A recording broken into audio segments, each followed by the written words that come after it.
कुत्ता भी 1 घंटे 24 घंटे डूडी बजाता है धनी के द्वार पर, समझे कि नहीं? लेकिन जैसे भगवान ने तुमको आंखें दी, ये अच्छे मोटे मोटे गाल दिए, ये बोलने के लिए जिब्बा दी, ये मस्तक दिया, ये 2 हाथ दिए, क्या उस भगवान का तुम कभी नाम गाते हो? अपने आत्मा से पूछा करो, दुनिया को बता के माला मत फेरा करो।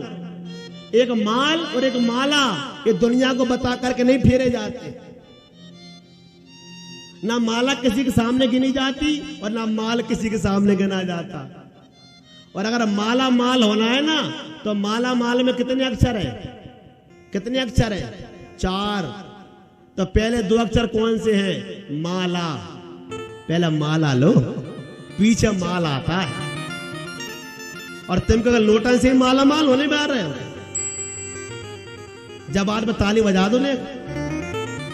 हाँ, ऐसे कथा मत सुना करो, मन तो कल्ली कुत्ती मर गई, बाकी टेंशन में बैठे हो। हाँ, अरे कथा तो मुस्कुराती हुई सुना करो, प्रेम से सुना करो, अच्छे सुना करो। फिर कभी आएगा, फिर तुम्हें देखेंगे। 6 दिन देख लिया, 7वां दिन है। प्रेम से कहिए राधे राधे। देखो कितनी अच्छी कथा शीतल भार्गव जी के ना भाई। और देखो भागवत कभी पूर्ण नहीं होती, ध्यान रखना। भागवत को कोई पूरी नहीं कर सकता। भागवत का विश्राम होता है, विश्राम होता है। आज यहाँ विश्राम हुआ, 23 तारीख से फिर महाराज चालू हो जाएगी गुना जिले में। इसलिए महाराज ये परमात्मा की कृपा। लेकिन एक बात नियम रखना, 1 घंटे भगवान का भजन जरूर करना आप लोग। आप भले भागवत पर दक्षिणा चढ़ा के मत जाना, आज भले भागवत के बधाई करके मत जाना, लेकिन एक नियम जी मेरी दक्षिणा है कि आप 1 घंटे भगवान का भजन जरूर करना।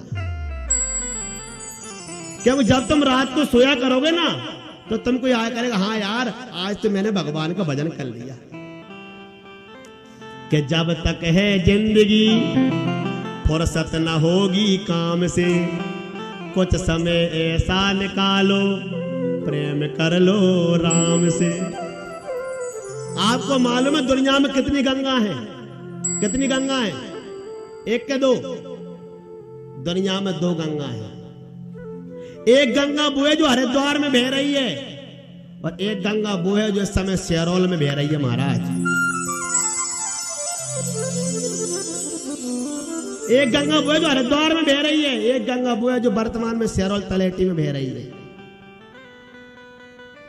उसका नाम है भागीरथी गंगा, और ये है भागवती गंगा। वो भगवान के चरणों से निकली है, और ये भगवान के मुख में से निकली है।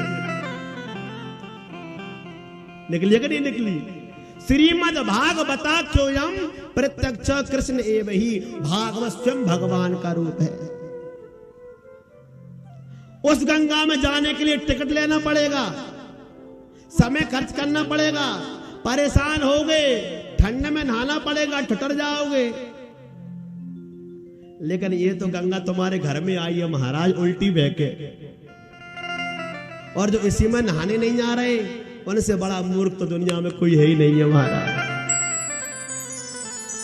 जो यहीं पर नहीं नहा पा रहे, ये भागवती गंगा है, ये तुम्हारे द्वार पर आई है, और तुमको 7 दिनों से स्नान करा रही थी। आज आप अभी भी स्नान कर रहे हैं, और फिर आपको पवित्र करके कहीं और चली जाएगी महाराज। ये ऐसी गंगा है। बोलो भागवत महापुराण की, वृंदावन बिहारी लाल की जय। जय श्री राधे। भागवत से एक ही शिक्षा लेना कि एक तो जीवन में कड़वी शराब का भक्षण मत करना, मांस का भक्षण मत करना, आत्महत्या जीवन में कभी भी मत करना, किसी को सताना मती, और जो बने भगवान ने जो दिया वहां प्रेम से रहना, और भगवान उसी में आपकी तरक्की करेंगे। प्रेम से कहिए राधे राधे, जोर से कहिए, और जोर से कहिए। अब देखिए भगवान ने उद्धव जी को ज्ञान दिया, उद्धव जी को भगवान ने वहां से पहुंचाया। फिर भगवान ने कहा कि अब मेरा जाने का समय आ गया है, भगवान को भी पृथ्वी से जाना पड़ता है महाराज। वैसे तो भगवान ना का आवी ना आते ना जाते, लेकिन एक नियम बनाया है। तो जो बहेलिया है ना, उसने भगवान को बाण मारा। उसने समझा कि पद्म था भगवान के पैर में, उसने नेत्र समझा, जैसे ही बाण चलाया आ करके भगवान के पैरों में बाण लगा है। प्रेम से कहिए राधे राधे। चलो अब तो भागवत पूरी होने वाली है, तो मैं आपसे एक बात और पूछ लेता हूं। 6 दिनों शताप आनंद ले रहे, भगवान के पैर में ही क्यों बाण मारा? हृदय में लग जाता, कहीं और लग जाता। भगवान को चरणों में ही क्यों बाण मारा? तो वो कथा आप सुन लो कि भगवान के पैर कच्चे रह गए थे। जैसे दुर्योधन का अंग कच्चा रह गया था ना, जहां पर गांधारी की दृष्टि नहीं पड़ी थी, इसलिए महाराज जंगा में गदा मारी थी भीम ने। उसी प्रकार भगवान कृष्ण का पैर भी कच्चे रह गए थे। एक कथा आती है कि उनके घर भगवान कृष्ण के यहाँ एक बार दुर्वासा ऋषि भोजन करने आए, और दुर्वासा ऋषि ने भगवान से खीर बनाने के लिए कहा। तो भगवान कृष्ण ने खीर बनाई, उस खीर को ठंडा किया गया, और दुर्वासा जी ने कुछ जड़ी उसमें डाल दी। और जब वो खीर ठंडी हो गई ना, तो भगवान कृष्ण से कहा तुम इससे स्नान कर लो। भगवान कृष्ण एकांत में गए, और जो ही खीर से स्नान करने लगे ना, तो भगवान कृष्ण ने मन में सोचा कि अपने पैरों में खीर नहीं आना चाहिए, पैरों में अन्न नहीं आना चाहिए। तो अपने पैरों को भगवान ने ढक लिया, पंजों को, और उस खीर से स्नान कर लिया। दुर्वासा ऋषि के आगे आ गए, बोले क्यों, पूरे शरीर में स्नान हो गया ना? कृष्ण ने कहा गुरुजी क्षमा करना, अकेले पैरों पर खीर नहीं पड़ी, पंजों पर, बाकी पूरे शरीर में मैंने खीर लगा ली। दुर्वासा ऋषि का कन्हैया तुमने यही ठीक नहीं किया, तुम्हारे पैर कच्चे रह गए पंजे महाराज। प्रेम से कहिए राधे राधे। वैसे तो वो भगवान है, उन्हें क्या कच्चा और क्या पक्का, लेकिन ये संतों की महिमा है महाराज। बहेलिया ने बाण मारा, दौड़ करके आया, प्रणाम किया, प्रभु मुझे क्षमा कर दीजिए। और जैसे बहेलिया वहां पर आया, मेरे भगवान ने उसको कहा मेरा जाने का समय है। महाराज सब देवता आ गए, और भगवान वहां से एक बिजली चमकी और गायब हो गए। बोलो वृंदावन बिहारी लाल की, कृष्ण कन्हैया लाल की। और कहते हैं उसी समय भगवान भागवत में प्रवेश कर गए।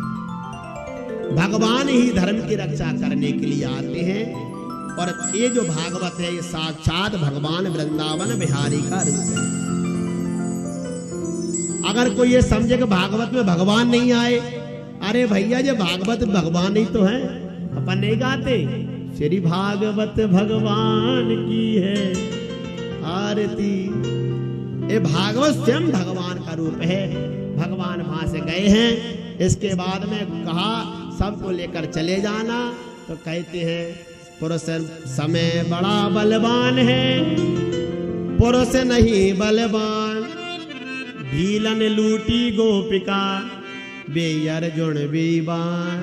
भगवान ने कहा था द्वार का डूब जाएगी, सबको ले जाना, और जो अर्जुन ले जाने लगा ना, तो भगवान ने भील बन गया, और भील बन करके गोपियों को ले गए महाराज। अब आइए, इसके बाद महाराज सुखदेव जी ने समस्त कथा श्रवण कराई है।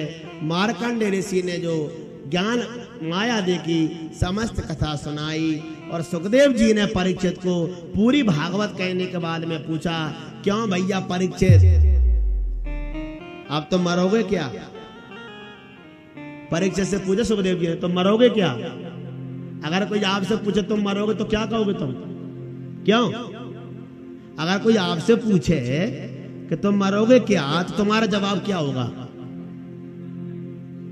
हाँ, परीक्षित ने जवाब दिया प्रभु जब मेरा जन्म ही नहीं हुआ तो मैं मरूंगा ही क्यों।